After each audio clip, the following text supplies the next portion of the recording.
प्राचीन उज्जैन नगरी में एक प्रतिष्ठित ब्राह्मण अपने 7 पुत्रों के साथ निवास करता था। वह समुद्री व्यापार करता था और दूर देशों में जहाज भेजा करता था। समय के साथ जब उसकी उम्र बढ़ी तो उसने 6 बेटों का विवाह कर दिया, लेकिन सबसे छोटे पुत्र अमन की शादी से पहले ही उसका देहांत हो गया। पिता की मृत्यु के बाद पूरे व्यापार की जिम्मेदारी 7 भाइयों पर आ गई। अमन सबसे छोटा होने के कारण अपने बड़े भाइयों और भाभियों का लाडला था। वह व्यापार में पूरा सहयोग देता और रोज भाइयों के साथ घुड़सवारी करते हुए व्यापार से घर लौटता। दरवाजे पर सभी भाभियां अपने पतियों को दाएं हाथ से जल पिलाती और अमन को बाएं हाथ से। एक दिन अमन ने सोच लिया कि आज वह भाभी से दाएं हाथ का जल लेगा। उसने अपने खड़े होने की जगह बदल ली और बड़े भाई की जगह खड़ा हो गया। भाभी ने अनजाने में हाथ बदलते हुए फिर से अमन को बाएं हाथ से ही जल दे दिया। अमन ने मुस्कुराकर पूछा, भाभी आज तो मैं भैया की जगह खड़ा हूं, फिर भी आपने बाएं हाथ से ही जल क्यों दिया? भाभी ने मुस्कुराते हुए उत्तर दिया, अगर दाएं हाथ से जल चाहिए तो अपनी पत्नी को ले आओ। यह बात अमन के हृदय में गहराई तक उतर गई। उसने लौटा लौटाते हुए कहा, अब जब तक कोई ऐसा जीवन साथी नहीं मिल जाता जो मुझे अपने दाएं हाथ से जल दे, मैं इस नगर में वापस नहीं लौटूंगा। इतना कहकर वह उज्जैन छोड़कर निकल पड़ा और भटकते भटकते शेरगढ़ राज्य पहुंचा। वहां की भूमि तो शांतिपूर्ण थी, लेकिन राजा अपनी सुंदर राजकुमारी की बीमारी को लेकर चिंतित था। राजकुमारी गहरी अचेत अवस्था में थी और राज्य के कई वैद्य, तांत्रिक और हकीम उसकी दशा ठीक नहीं कर पा रहे थे। राजकुमारी की गहरी अचेत के कारण राजा मानसिक तौर पर बहुत दुखी रहता था और अंत में राजा ने अपने राज्य में यह घोषणा करवा दी कि जो व्यक्ति मेरी बेटी को ठीक करेगा, मैं उससे अपनी बेटी का विवाह कर दूंगा और अपना आधा राज्य भी उसे दे दूंगा। राजा हुकम सिंह की राजधानी में जब अमन पहुंचा तो उसने देखा कि पूरा नगर किसी चिंता में डूबा है। हर जगह लोग किसी बीमारी की चर्चा कर रहे थे। अमन ने एक स्थानीय व्यक्ति से इसका कारण पूछा तो उसने बताया कि राजा की इकलौती पुत्री गंभीर रोग से पीड़ित है। बहुत से वैद्य, हकीम उसकी देखभाल में लगे हुए हैं, पर कोई लाभ नहीं हो रहा। इस बात से प्रभावित होकर अमन सीधे राजमहल पहुंचा। वहां उसने देखा कि दरबार में अनुभवी वैद्य राजकुमारी के उपचार में जुटे हैं, लेकिन किसी को सफलता नहीं मिल रही। अमन चुपचाप एक कोने में बैठकर सबकी गतिविधियां देखने लगा। शाम ढलने पर जब सारे वैद्य अपने अपने आवास लौटने लगे, तब अमन ने राजा के मंत्री से निवेदन किया कि उसे भी उपचार का एक अवसर दिया जाए। मंत्री ने अमन की बात राजा तक पहुंचाई। राजा ने बुलावा भेजा और अमन से पूछा, बताओ क्या करना होगा?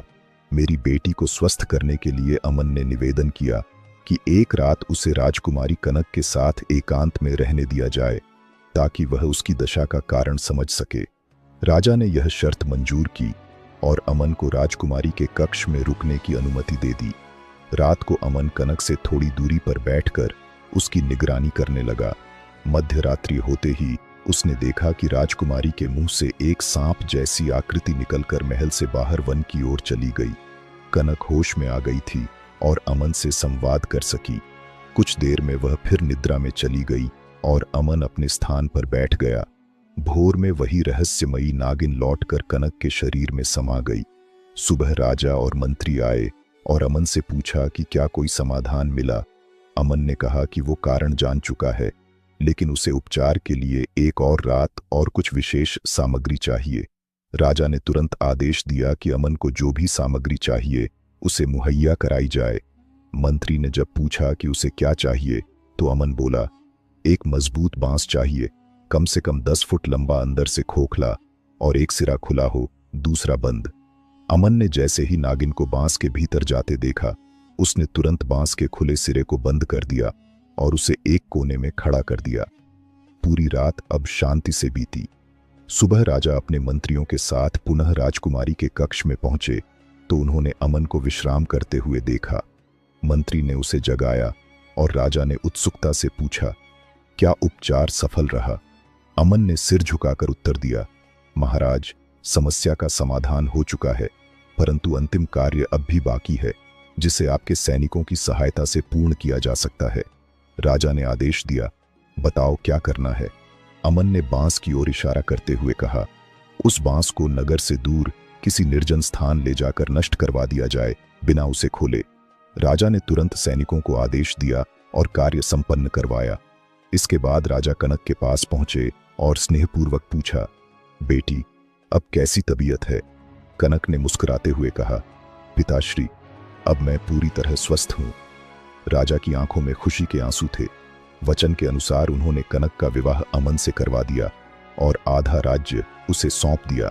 कुछ समय अमन ने शांति से राज्य का संचालन किया, फिर कनक के साथ उज्जैन लौट आया। वहां उसके परिवार ने उनका भव्य स्वागत किया। भाभियों और भाइयों ने हर्षोल्लास से उनका स्वागत किया और घर फिर से आनंदमय हो गया। उज्जैन के निकट हर वर्ष एक विशाल मेला लगता था, वही मेला जहां दूर दराज से लोग आते थे। लेकिन उसी मेले में एक रहस्यमयी संकट हर बार मंडराता था। वरखासुर नामक एक मायावी दानव, जो 13 प्रकार की शक्तियों का स्वामी था, हर वर्ष मेले में भेष बदल कर आता और किसी सुंदर कन्या को अपनी विद्या से मक्खी बनाकर अपनी जटाओं में छिपा लेता।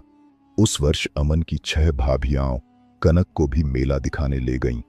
दानव जो मेले में घूम रहा था, कनक को देखते ही आकर्षित हो गया।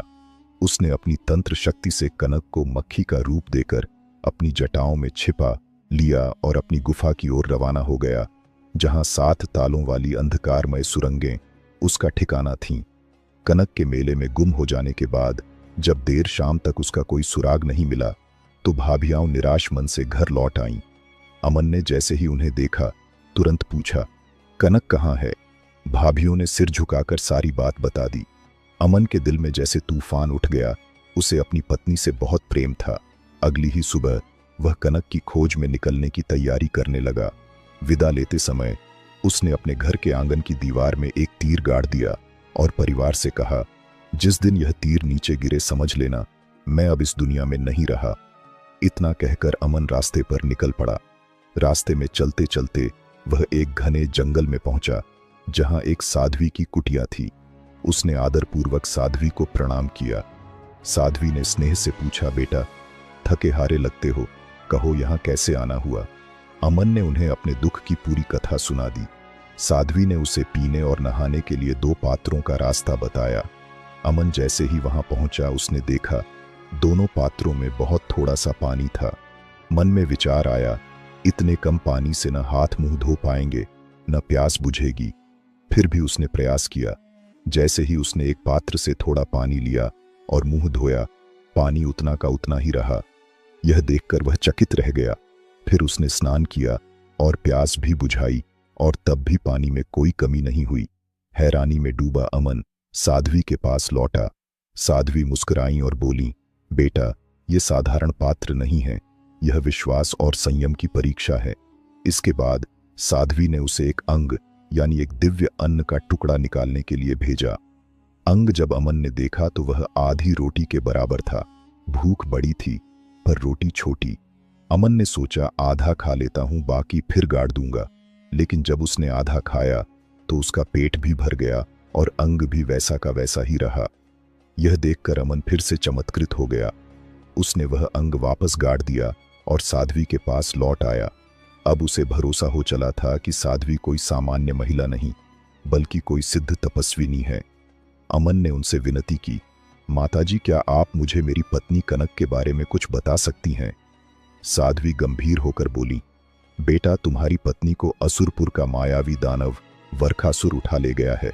मैं केवल इतना जानती हूं, लेकिन इससे आगे की जानकारी मेरी गुरु माता महामाया चंद्री ही दे सकती है। तुम्हें उन्हीं से मार्गदर्शन लेना होगा। अमन ने श्रद्धा से सिर झुकाया और बोला, माताजी, कृपया मुझे गुरु माता चंद्री का मार्ग दिखा दीजिए।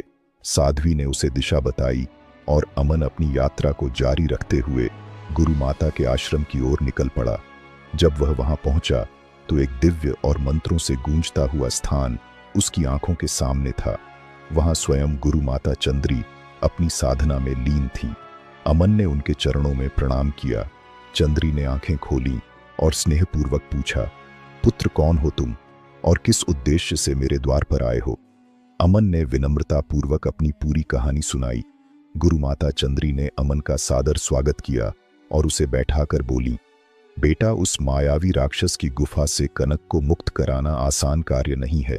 वह उसे 7 रहस्यमय द्वारों के भीतर बंद रखता है और जब बाहर जाता है तो अपने जादू से हर दरवाजे को सील कर देता है। उसकी अनुपस्थिति में वहां प्रवेश करने की कोई भी कोशिश व्यक्ति को पत्थर का बना देती है। गंभीर स्वर में उन्होंने आगे कहा, इसलिए मैं तुम्हें सलाह देती हूं, अपनी जान बचाओ और लौट जाओ। लेकिन अमन दृढ़ था। उसने विनम्रता से कहा, गुरु माता, मेरी जान से अधिक प्रिय मेरी पत्नी है। यदि मैं वापस जाऊंगा तो उसके साथ ही, नहीं तो कभी नहीं। गुरु माता ने उसकी निष्ठा देखकर कहा, अगर तुम्हारा निश्चय अडिग है तो अब मेरी बात ध्यान से सुनो। जो मैं कहूंगी उसे ज्यों का त्यों मानना होगा। एक भी गलती पत्थर बना सकती है। अमन ने सिर झुकाकर हामी भर दी। गुरु माता बोली, रात का समय ठीक नहीं, अभी राक्षस गुफा में होगा। सुबह जब वह बाहर जाएगा तभी मौका मिलेगा। तब तुम मेरी कुटिया में रखे पात्र से 2 मुट्ठी राख लेना। जब तुम गुफा के पास पहुंचो तो दाहिने हाथ की राख को गुफा के द्वार पर मारना। ये राख उस जादुई ताले को खोल देगी और तुम भीतर प्रवेश कर पाओगे। लेकिन याद रखो, अभी तुम केवल कनक से मिल सकोगे, उसे बाहर नहीं ला सकोगे। वापस आते समय बाएं हाथ की राख को द्वार पर डालना, जिससे ताले फिर बंद हो जाए। और लौटते वक्त चाहे कोई कितना भी पुकारे, पीछे मुड़कर मत देखना। अगर तुमने पीछे देखा तो तुम्हारा शरीर पत्थर में बदल जाएगा। सुबह होते ही गुरु माता ने उसे सारी बातें दोबारा स्मरण कराईं और संकेत दिया कि दानव गुफा से बाहर जा चुका है। अमन सावधानी से गुफा के पास पहुंचा। जैसे ही द्वार पर दाहिने हाथ की राख डाली, गुफा के साथ साथ उसके भीतर के 7 ताले खुल गए। अमन सीधा कनक के पास जा पहुंचा। कनक ने अमन को देखा तो उसकी आंखों से आंसू बहने लगे। नाथ, मुझे यहां से ले चलिए, वह बोली। अमन ने उसे ढाढ़स बंधाया। प्रिय, अभी मैं तुम्हें यहां से नहीं ले जा सकता, लेकिन अब तुम अकेली नहीं हो। मैं आया हूं और अगली बार तुम्हें साथ ले जाने ही आऊंगा। कनक की आंखों में उम्मीद चमक उठी। अमन ने फिर गुफा से बाहर निकलकर बाएं हाथ की राख से दरवाजा फिर बंद किया और तेजी से गुरुमाता की ओर लौटने लगा। लेकिन तभी पीछे से एक मानव जैसी आवाज आई, अरे अमन ठहरो। आवाज जानी पहचानी लगी, पर यह दानव का छल था। गुरुमाता की चेतावनी भूलकर अमन का मन डगमगाया और उसने एक पल के लिए पीछे देखा। अमन के पीछे मुड़ते ही उसका शरीर पत्थर में बदल गया। ठीक उसी पल उसके घर के आंगन की दीवार में गढ़ा तीर जमीन पर आ गिरा। यह दृश्य देखते ही उसकी माई और 6 भाभियां फूट फूट कर रोने लगी। शाम को जब भाई अपने अपने काम से लौटे तो घर में सन्नाटा और मातम देख घबरा गए। उन्होंने माई से पूछा, माई ये कैसा माहौल है? माई ने भर्राए गले से कहा, बेटा अमन का वह तीर जो उसने दीवार में गाढ़ा था आज गिर गया है। इसका मतलब अमन अब हमारे बीच नहीं रहा। भाई दुखी तो हुए पर हार नहीं मानी। बड़े भाई ने तुरंत कहा, मां तुम चिंता न करो, हम सब अभी निकलते हैं और अमन को ढूंढकर वापस लाते हैं।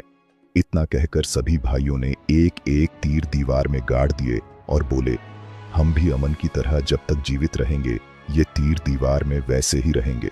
जिस दिन हमारे तीर गिर जाएंगे समझ लेना हम भी दुनिया से विदा ले चुके होंगे। इसके बाद सबने अपने अस्त्र शस्त्र लिए और घोड़ों पर सवार होकर अमन की खोज में निकल पड़े। चलते चलते वे उसी वन क्षेत्र में पहुंचे जहां पहले अमन गया था। वहां उन्हें वही साध्वी मिली जिससे अमन मिला था। उन्होंने विनम्रता से प्रणाम किया और पूछा, माता क्या आपने हमारे छोटे भाई अमन को यहाँ आते देखा है? साध्वी मुस्कुराई और बोली, हाँ बेटा, तुम्हारा भाई मुझसे मिलकर मेरी गुरु माता के पास गया था। आगे क्या हुआ वह बात तो वही बता सकती हैं। फिर साध्वी की अनुमति लेकर सभी भाई उस आश्रम की ओर बढ़े जहां गुरु माता चंद्री निवास करती थीं। लंबी यात्रा के बाद वे वहां पहुंचे और उन्होंने आदरपूर्वक प्रणाम किया। गुरु माता ने पूछा, पुत्रों आप लोग कौन हैं और यहाँ किस प्रयोजन से आए हो? बड़ा भाई आगे आया और बोला, गुरु माता हम सब अमन के बड़े भाई हैं। वह और उसकी पत्नी कनक कहीं लापता हो गए हैं। हम उन्हीं की खोज में निकले हैं। गुरु माता ने कहा, तुम लोग लंबा सफर तय करके थके हुए हो, कुछ विश्राम कर लो, भोजन ग्रहण करो और फिर घर लौट जाओ। लेकिन सभी भाइयों ने एक स्वर में कहा, गुरु माता हम अपने छोटे भाई और उसकी पत्नी के बिना खाली हाथ नहीं लौट सकते। हमें उन्हें साथ लेकर ही जाना है। गुरु माता गंभीर हो गईं। उन्होंने सबको पास बुलाकर कहा, देखो, सामने वह पत्थर बना युवक, वही तुम्हारा भाई अमन है, और उसकी पत्नी अब भी उस मायावी राक्षस की गुफा में 7 रहस्यमयी ताले के भीतर बंद है। अमन ने उसे बचाने की कोशिश की थी, लेकिन भूल कर बैठा, और देखो क्या हुआ। भाइयों की आंखों में आंसू थे, लेकिन हिम्मत भी। उन्होंने कहा, गुरु माता, हमारा भाई पत्थर बन गया, पर उसकी पत्नी अब भी जीवित है। हम कम से कम उससे मिलना चाहते हैं, फिर चाहे जान पर भी बनाए। गुरु माता ने जब भाइयों का ऐसा अटूट प्रेम देखा तो वह थोड़ी देर मौन रही, फिर बोली, ठीक है बेटा, तुम्हारे इरादे नेक हैं, पर याद रखना। गुरु माँ ने भाइयों को गंभीर स्वर में समझाया, अगर तुम लोगों ने भी वही गलती की जो अमन ने की थी, तो अंजाम भी वही होगा। इसलिए जैसा मैं बताऊं वैसा ही करना, नहीं तो पछताने का मौका भी नहीं मिलेगा। भाई बोले, गुरु माई, हम आपकी हर बात मानेंगे, बस हमें कनक भौजी से मिलवा दीजिए। गुरु माई ने उन्हें वही सारी विधि समझाई जो अमन को बताई थी। दोनों हथेलियों में विभूति दी और समझाया कि गुफा के द्वार पर कैसे काम लेना है। साथ ही चेतावनी दी, दानव अभी अपनी गुफा से बाहर गया है, मगर 3 घंटे में लौट आएगा, उससे पहले वापस लौट आना, और हाँ, जाते वक्त पीछे मुड़ के बिल्कुल मत देखना। भाई गुफा की ओर बढ़ चले। जैसे ही वहां पहुंचे, उन्होंने दाहिने हाथ की विभूति लेकर गुफा के द्वार पर फेंकी द्वार, और उसके भीतर के 7 ताले धीरे धीरे खुल गए। गुफा के भीतर पहुंचते ही कनक भाइयों को देखकर रोते हुए उनके पैरों में गिर पड़ी। भैया, मुझे यहां से ले चलो। अमन भैया भी मुझे लेने आए थे, मगर कहकर चले गए और फिर कभी वापस नहीं लौटे। बड़े भाई ने कनक को संभालते हुए कहा, बिटिया घबरा मत, हम तुझे जरूर लेकर जाएंगे, लेकिन अभी हमें एक और बार गुरु माई से सलाह लेनी होगी। कल सुबह तेरे पास दोबारा आएंगे और इस बार तुझे अपने साथ लेकर ही जाएंगे। कनक को भाइयों की बातों में विश्वास था। वह शांत हो गई।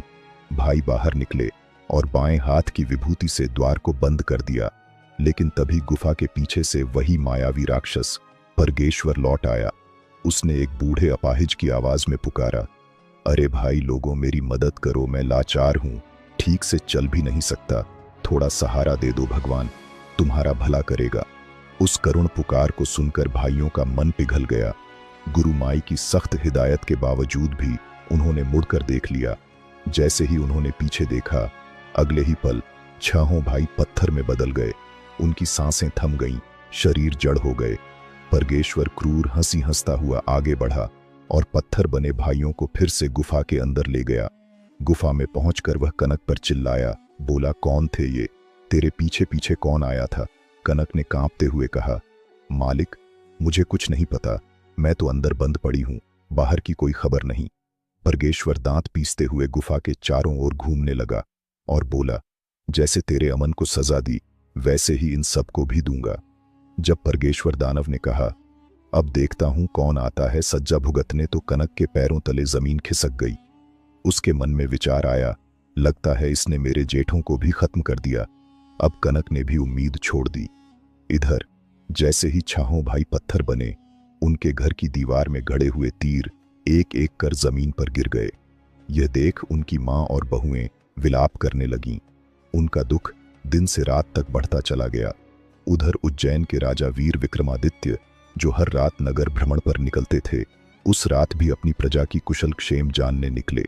जब वे नगर के उस छोर पर पहुंचे जहां ब्राह्मणी और बहुएं रो रही थीं, तो वे घोड़े से उतरकर उनके पास आए। राजा ने पूछा, माता इतनी रात को क्यों विलाप कर रही हो, क्या हुआ है? ब्राह्मणी ने अश्रुपूरित आंखों से कहा, महाराज, मेरे 7 बेटे, जिनमें से 6 की पत्नियां यहां बैठी हैं और एक बहू गायब है, अब इस दुनिया में नहीं रहे। सभी उसे ढूंढने निकले थे, लेकिन कोई लौटा नहीं। अब हम कैसे झेंगे? राजा का दिल द्रवित हो उठा। उन्होंने आश्वासन दिया, मां, अब चिंता मत करो, तुम्हारे बेटों और बहू को वापस लाने का संकल्प मैं स्वयं लेता हूं। जब तक उन्हें लेकर न लौटूं, चैन से नहीं बैठूंगा। इतना कहकर राजा उसी रात घोड़े पर सवार होकर निकल पड़े। यात्रा करते करते सुबह हो गई और वे कंचनगढ़ पहुंचे। थकावट से चूर राजा एक ब्राह्मणी सुगंधा के घर विश्राम के लिए रुके। सुगंधा विधवा थी। उसके घर उसका बेटा और नव विवाहिता बहू थे। राजा की नजर उसकी बहू के हाथ में बंद कंगन पर पड़ी, जो अब तक नहीं खुला था। उन्होंने पूछा, माँ, यह कंगन अभी तक क्यों नहीं खुला? सुगंधा बोली, बेटा, मेरा बेटा तो शादी के तुरंत बाद राजा वीर सिंह की नौकरी में लौट गया। वह राजा के महल में पहरेदारी करता है, इसलिए बहू का कंगन अब तक नहीं खुल पाया। राजा ने गंभीर स्वर में कहा, कैसा राजा है जो अपने सेवकों को बहू का कंगन तक खुलवाने की फुर्सत नहीं देता? थोड़ा विश्राम कर राजा ने अपना भेष बदला और साधारण नागरिक बनकर महल पहुंचे, जहां सुगंधा का बेटा मोहन ड्यूटी पर था। राजा बोले, मोहन, आज मैं तेरी जगह पहरा दूंगा। तू घर जाकर आराम कर। जब तक मेरा संदेश न मिले वापस मत आना। मोहन चला गया और राजा पहरे पर तैनात हो गए। रात के ठीक 12 बजे उन्होंने देखा कि राजा वीर सिंह चुपचाप महल छोड़कर जंगल की ओर निकल गए। राजा भी उनका पीछा करते हुए जंगल की एक चांदी की मढ़ी तक पहुंचे। वहां राजा वीर सिंह ने अपनी बाहरी वेशभूषा उतारी और खुद को उबलती तेल की कढ़ाई में डाल दिया। कुछ ही देर में एक चांदीनुमा स्त्री प्रकट हुई, जिसने राजा का कंकाल बाहर निकाला, तेल पिया और फिर एक पत्रिका से कुछ बूंदें लेकर उसे कंकाल पर छिड़क दिया। तुरंत ही राजा वीर सिंह फिर से सजीव हो उठे। उन्होंने उस स्त्री के चरणों में झुककर प्रणाम किया। चांदी ने अपना आसान हटाया और उसे राजा को सौंप दिया। बने रहे। हर हर महादेव।